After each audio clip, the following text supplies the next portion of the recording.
métier des sexos.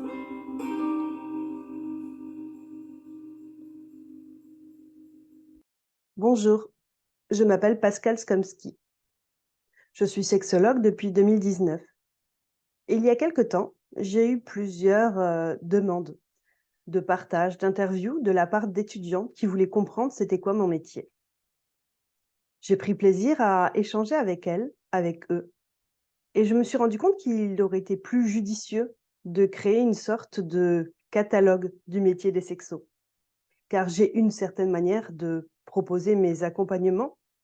Et mes collègues ont d'autres, ressources et d'autres manières de proposer leurs accompagnements. C'est dans cette idée-là que j'ai proposé de créer le métier des sexos. Le métier des sexos, c'est un ensemble d'interviews de différents professionnels de l'accompagnement, de l'intimité, de la sexualité, du couple. Au fur et à mesure de ces entretiens, vous allez découvrir différentes personnes avec différents outils. Ça a été très riche et très joyeux pour moi de mener ces enquêtes et de découvrir l'univers de tous mes collègues. Ça a été très joyeux également de me rendre compte qu'il existait tant de thérapeutes différents que de patients, clients ou personnes qui pourraient être accompagnés. J'espère que vous prendrez autant de plaisir que moi à découvrir ces interviews. N'hésitez pas à laisser des commentaires en dessous, n'hésitez pas à partager. Il est intéressant, selon moi, de faire découvrir ce nouveau métier qu'est le métier des sexos. Je me suis dit que ça serait intéressant de donner la parole à plein de mes collègues pour montrer un peu la palette des professionnels différents et de pouvoir un peu comme ça faire prendre conscience aussi au public que il n'y a pas forcément un mauvais thérapeute ou un mauvais patient ou client, mais qu'en fait chaque personne a un professionnel différent à aller voir. Du coup, voilà, je te propose d'abord de te présenter par ton nom, ton prénom, et puis comment tu te nommes, toi, au niveau professionnel. Alors, donc moi, je suis Sylvie Montfort-Porté et j'ai choisi l'appellation psychosexologue.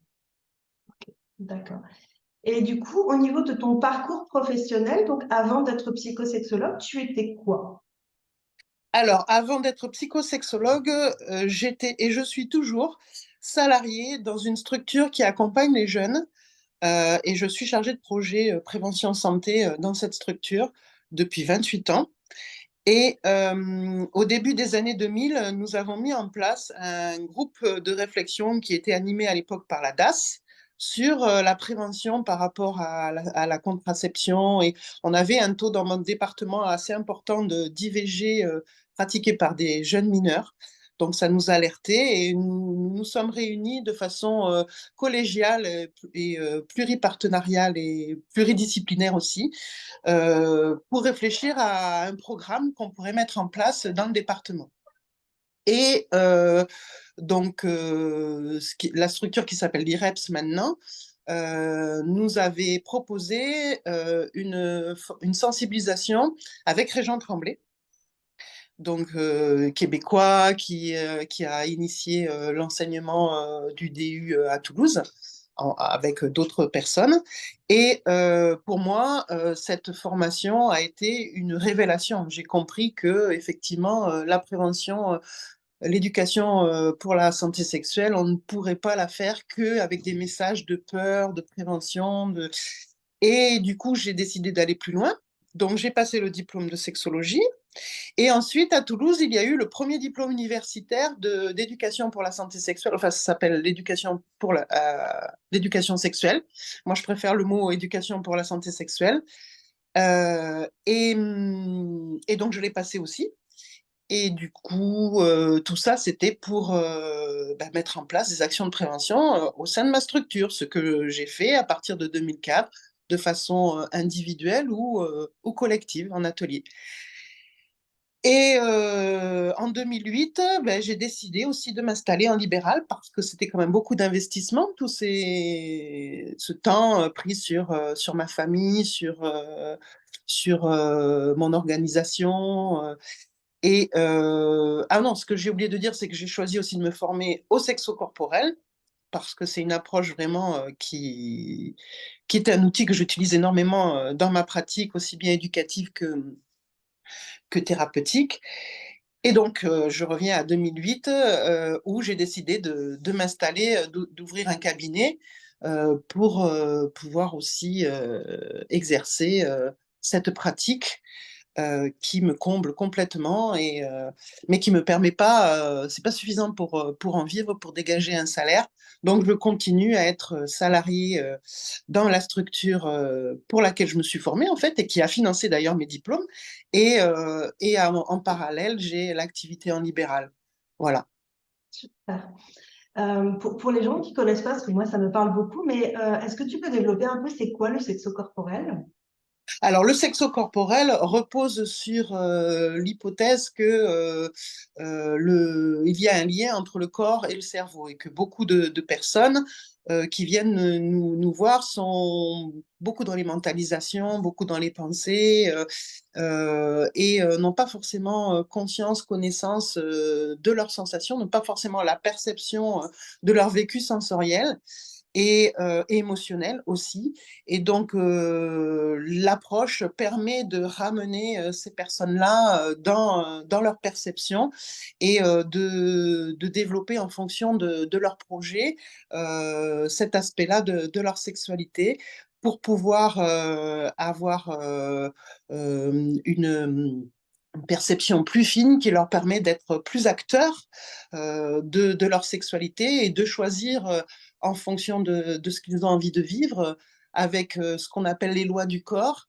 ce qui leur convient bien, seul ou à deux ou plus. Super, merci. Du coup, si j'ai compris, ce qui t'a motivé à faire les formations dans un premier temps, c'était développer des compétences pour mettre en place dans la structure dans laquelle tu étais déjà salarié.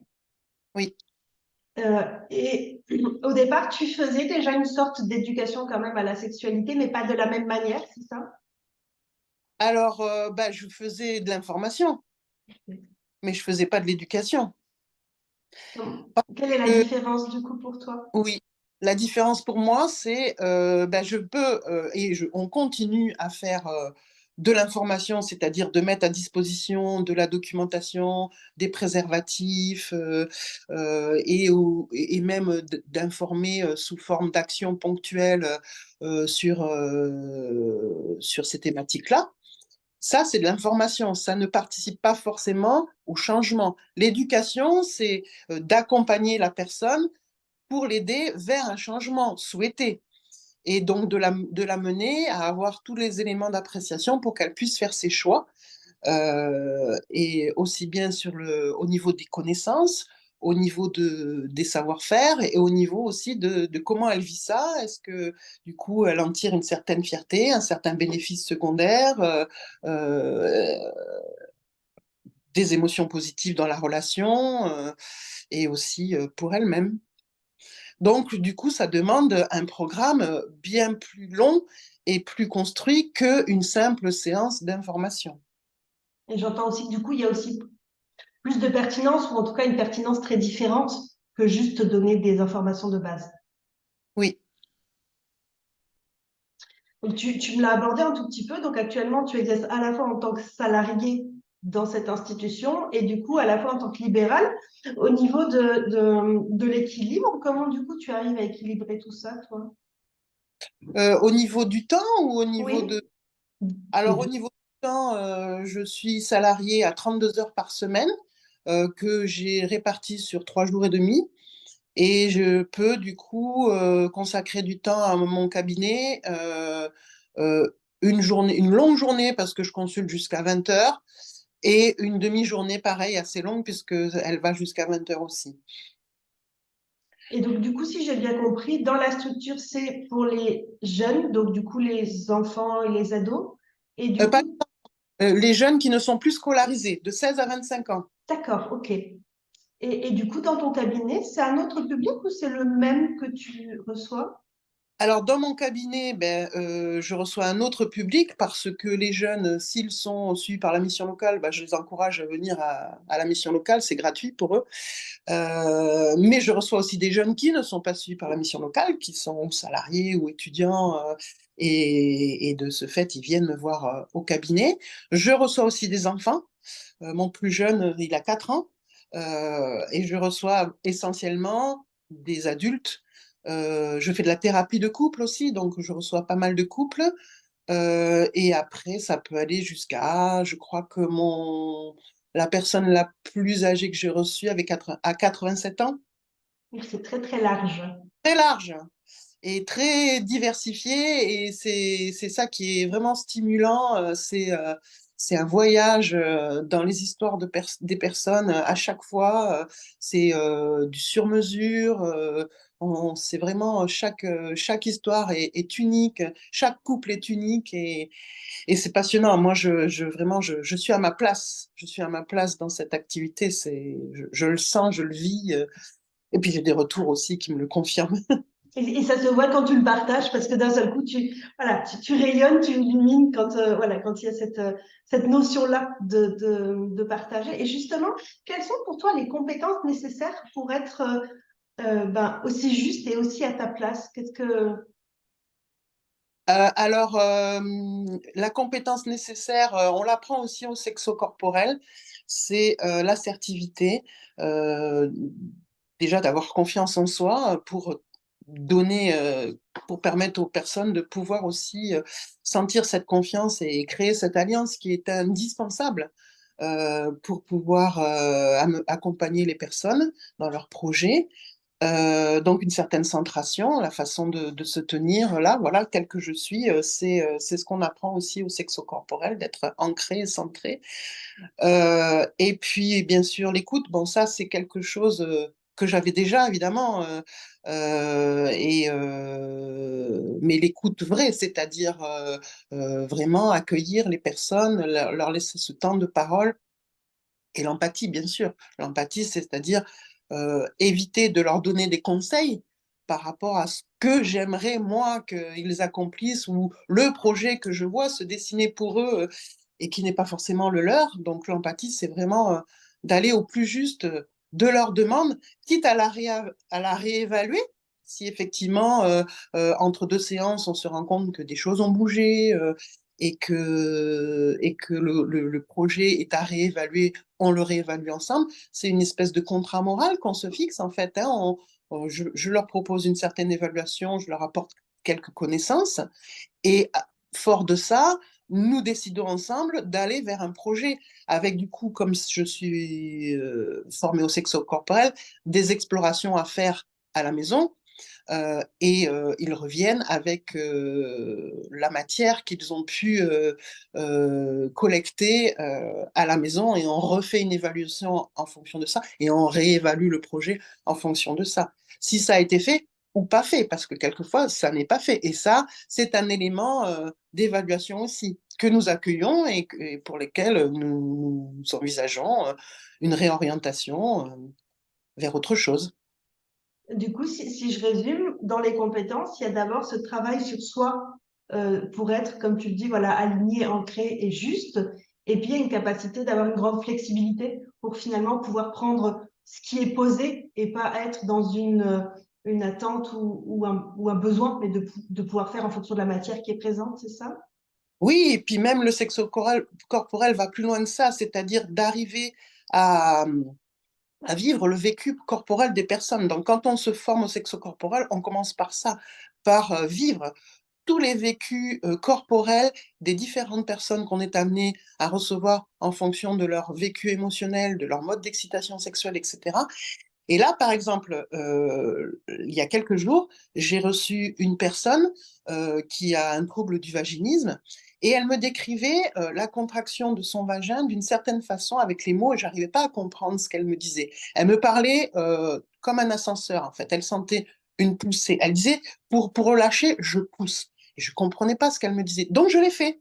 Avec elle, je me suis mis, j'ai contracté, j'ai relâché mon vagin, mon périnée, pour voir qu'est-ce que ça voulait dire visuellement et du coup je l'ai vécu dans mon corps. J'ai pu comprendre effectivement ce qu'elle faisait, ce que ça traduisait, et c'est beaucoup plus puissant que si j'en étais à rester à dire mais non, vous poussez, je vous demande pas de pousser, je vous demande de relâcher.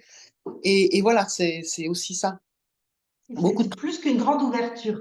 C'est venir en fait ressentir la finesse de ce qui est perçu pour pouvoir du coup l'utiliser. Oui. Super. Sur le net, on voit beaucoup d'informations sur la sexualité, sur l'intimité, sur plein de choses. Et toutes ces informations, parfois, elles sont contradictoires. Des fois, il y a des choses qui sont, comme tu disais, par exemple, rien qu'à l'éducation, il y a de l'éducation qui est basée sur la peur, sur la contrainte, d'autres éducations qui sont basées sur le plaisir, et puis encore d'autres nuances.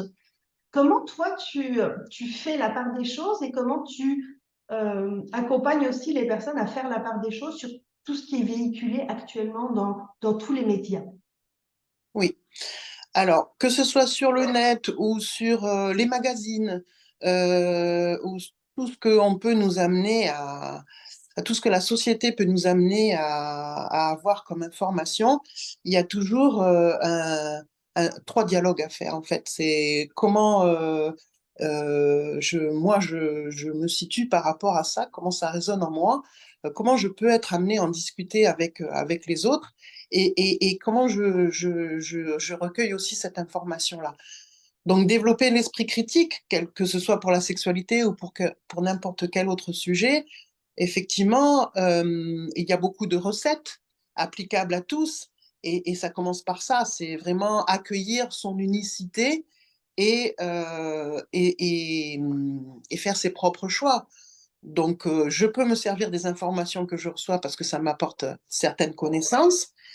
Je peux aussi aller creuser un petit peu plus loin en vérifiant les sources, par exemple, euh, quand ce sont des études statistiques, ben, en regardant de plus près la façon dont les chiffres sont mis en avant. Et puis, lorsqu'il s'agit de recettes, ben, vérifier aussi d'où elles viennent, parce qu'on reçoit, par exemple, des informations d'études plutôt anglo-saxonnes qui correspondent pas forcément à notre culture à nous. Et puis voir nos propres limites aussi, et les limites des études que l'on peut être amené à voir. Et surtout, voilà, les recettes applicables pour tous, les il faut faire, il faut pas faire, ça c'est bien, ça c'est pas bien. Essayer effectivement de se détacher de ça. C'est super riche en tout cas ton apport et c'est vraiment intéressant de pouvoir le rendre visible ainsi pour pouvoir pas se laisser nourrir ou pas se laisser engloutir par toutes les informations. Mhm. Par rapport à actuellement, du coup, tu disais, ben, un des inconvénients, c'est que pour l'instant, tu te vois pas être à temps plein dans ton cabinet parce que financièrement, c'est pas réaliste. Quels sont pour toi les avantages et les inconvénients, justement, ben, de cette profession-là?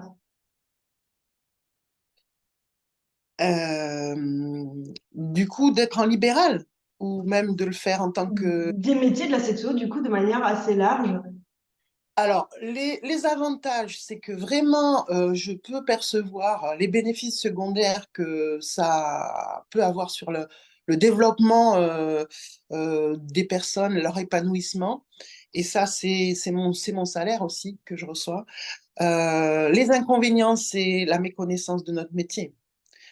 Quand tu dis que tu es sexologue ou même quand tu dis que tu es psychosexologue, bon, psychologue, moi j'ai passé mon diplôme de psycho il y a plus de 40 ans. Non, non, je dis des bêtises, il y a 35 ans à peu près, un peu moins même. Euh, et à l'époque, je me rappelle quand j'ai commencé à vouloir dire que je voulais faire ce genre d'études, on me disait non, ça c'est psycho, c'est pour les fous. Voilà.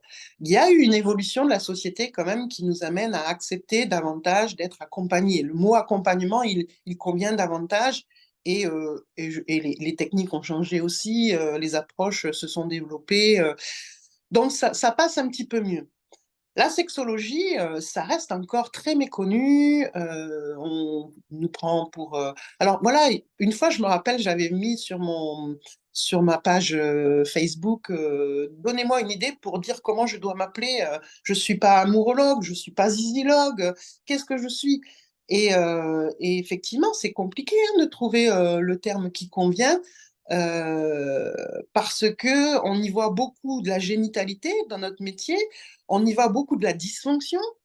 Donc, ça veut dire que faire le pas, c'est aller parler de son intimité, donc oser se mettre à nu, oser aborder des tabous, et puis oser dire que ça ne fonctionne pas de ce côté-là, alors que nous sommes encore dans une société quand même qui favorise la performance sexuelle, l'orgasme obligatoire pour tous, un certain nombre de relations sexuelles par semaine si on veut être en bonne santé. Enfin voilà, des injonctions un peu comme ça. Donc du coup, on est passé on est dans une espèce de balancier où on est passé vraiment dans un interdit, dans un tabou au niveau de la sexualité, dans des croyances très, très ancrées, très marquées. Et on passe maintenant vers une autre norme, en fait. Qui est la performance, la course vers l'orgasme. Et, euh, et du coup, quelquefois, par exemple, 50 nuances de Grey, c'est un ouvrage que je ne conseillerais pas parce qu'il met la barre très haut. Et donc, ça peut être effectivement quelque chose de moteur pour une personne, mais ça peut être aussi quelque chose qui va freiner une autre personne et se dire, oh là là là, moi, j'arrive pas à avoir du plaisir comme ça, de l'excitation comme ça, et donc je suis pas bonne ou je suis pas bon. Et l'objectif n'est pas là. Donc voilà, l'inconvénient, c'est ça, c'est notre challenge à nous et à vous, les futurs ou les sexologues en place, les jeunes sexologues en place, c'est d'arriver à ce qu'il y ait une autre vision de notre métier pour que les personnes osent venir, parce qu'une fois qu'elles sont là, elles sont contentes d'être là et elles se rendent compte qu'effectivement, c'est beaucoup plus compliqué, qu'il y a beaucoup de composantes, que c'est important de préciser ce que c'est que le sentiment amoureux, le désir, l'excitation sexuelle, la relation à l'autre, la confiance, enfin, enfin, je ne vais pas citer toutes les composantes, mais la façon de se montrer, d'avoir envie d'être vu, de se regarder, enfin, tout ça, ça fait partie des composantes qui peuvent nous encourager vers un épanouissement ou nous freiner.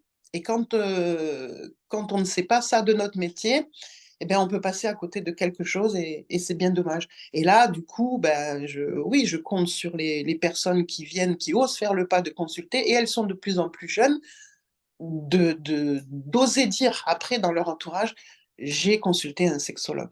Et là, je pense qu'on aura gagné. Pour du coup démocratiser aussi ces approches et puis pouvoir libérer finalement ce champ de conscience et ce champ de compétences. Tu parlais tout au début de l'interview, effectivement, de développer cette connaissance. Et effectivement, ça passe de cette manière-là également, quoi. Oui. Super. Et je pense même qu'on va avoir un challenge là nouveau parce que on sent quand même une cristallisation de nouveau de la société. Et, et là, il va y avoir aussi un challenge à essayer de proposer un contrebalancier par rapport à des nouveaux messages qui sont envoyés dans certaines sphères aussi, sur Internet ou dans certaines lectures ou dans certains commentaires, ce que, les séries sont des supports super intéressants aussi, hein, pour l'éducation, pour la santé. Il y a des séries qui sont chouettes, hein. Je pense à Sex Education, par exemple, sur Netflix, qui a vraiment posé différentes problématiques auxquelles on ne pense pas forcément dans la sexualité. Et si ça peut donner l'idée ou certains de se dire, ah ouais, ça, j'y avais pas pensé, mais du coup, je me sens concernée, peut-être qu'il faudrait que j'aille plus loin. Ben, c'est chouette aussi. Et ce que j'entends du coup, c'est que ces séries ou bien tous ces médias, c'est des tremplins, mais en fait, en soi, ça ne suffit pas non plus. Euh, parce que comme c'est un apprentissage de choses qu'on ne connaît pas, on a besoin quand même de cet accompagnement pour le développer de manière correcte. Ah ben oui, comme tout outil, quel qu'il soit, n'est qu'un outil. Et c'est la personne qui va en faire quelque chose pour pour son propre développement. J'aime bien le mot jardiner, moi, j'aime bien le mot jardiner sa sexualité, jardiner sa relation, parce que c'est ça. C'est vraiment à utiliser les outils, mais après, voilà, c'est pas parce que j'ai les bons outils que je vais avoir la bonne méthode. Et oui.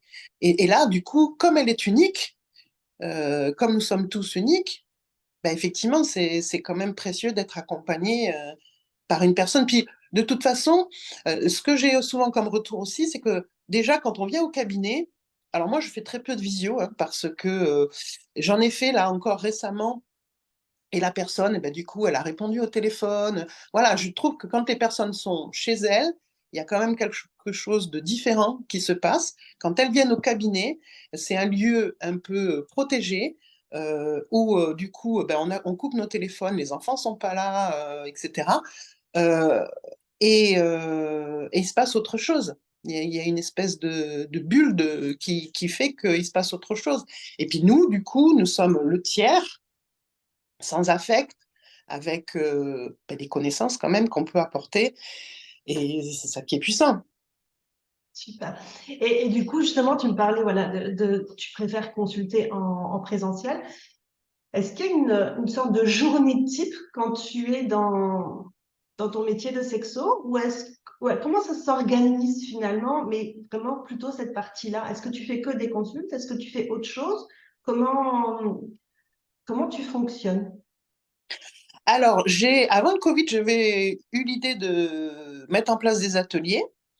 Et puis, j'avoue que depuis, mais j'ai ça en tête. Je pense que des ateliers collectifs, ça serait quelque chose d'intéressant aussi, pour la dynamique, la dimension que ça peut apporter.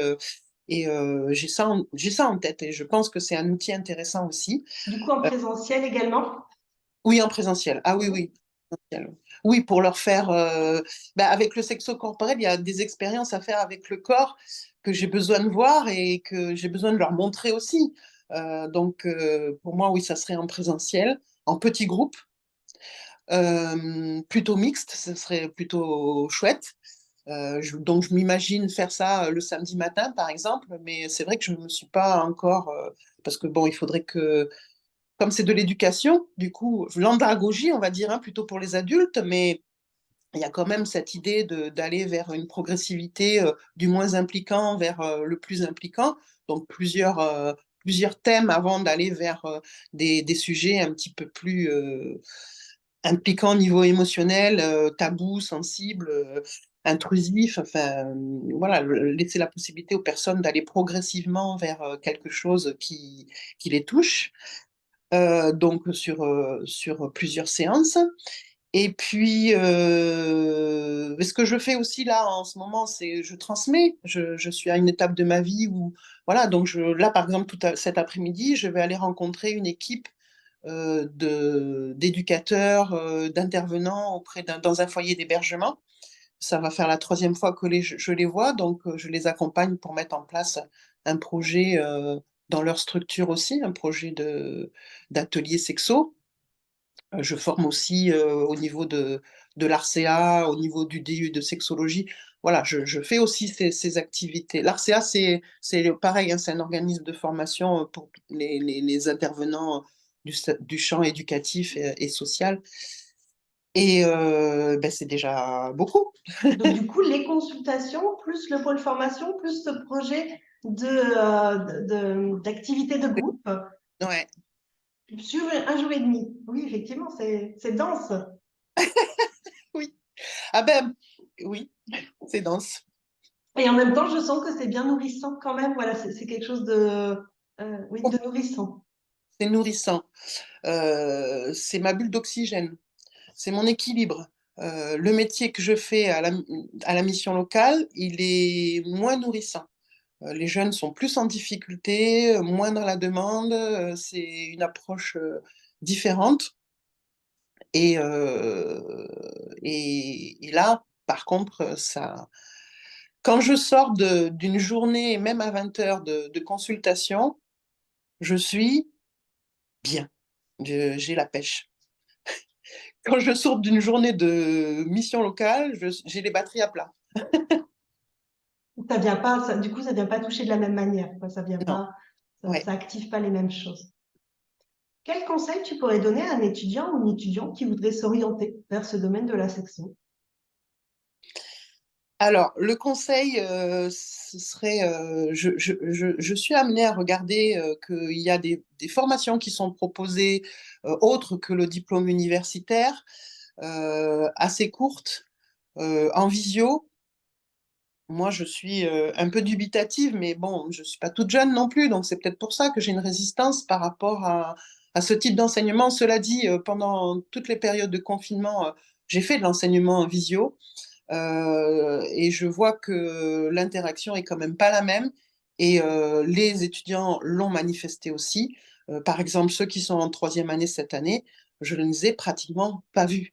Et je les ai vus vraiment cette année. Et il y a eu une déperdition dans le groupe extraordinaire. Je crois que le groupe a diminué des 2 tiers de participants. Donc, même du côté des participants, c'est compliqué.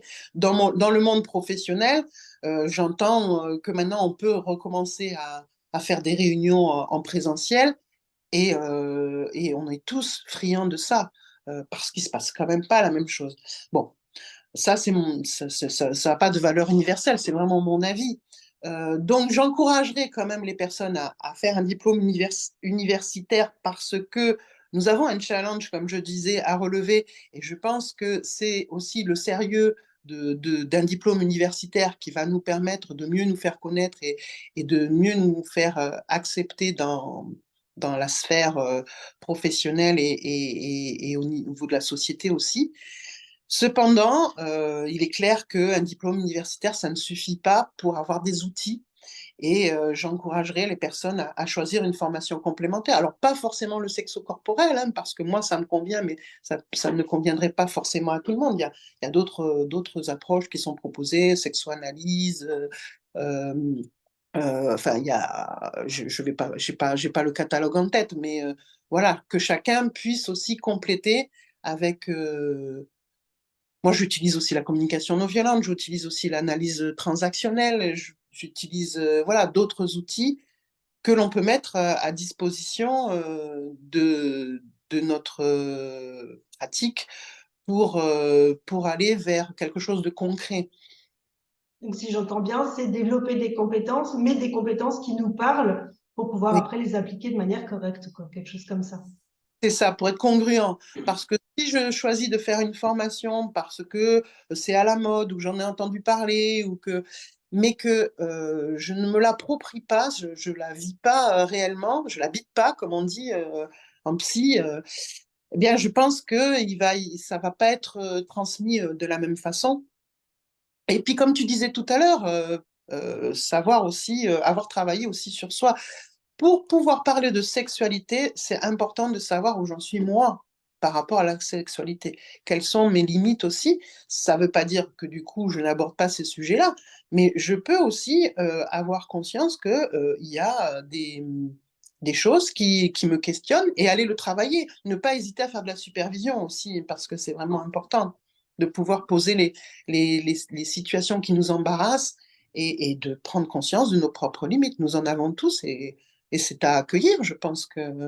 Et ne pas hésiter à, à du coup passer le relais dans ces cas-là. Donc, construire un réseau, voilà, ça aussi, ça c'est un conseil précieux.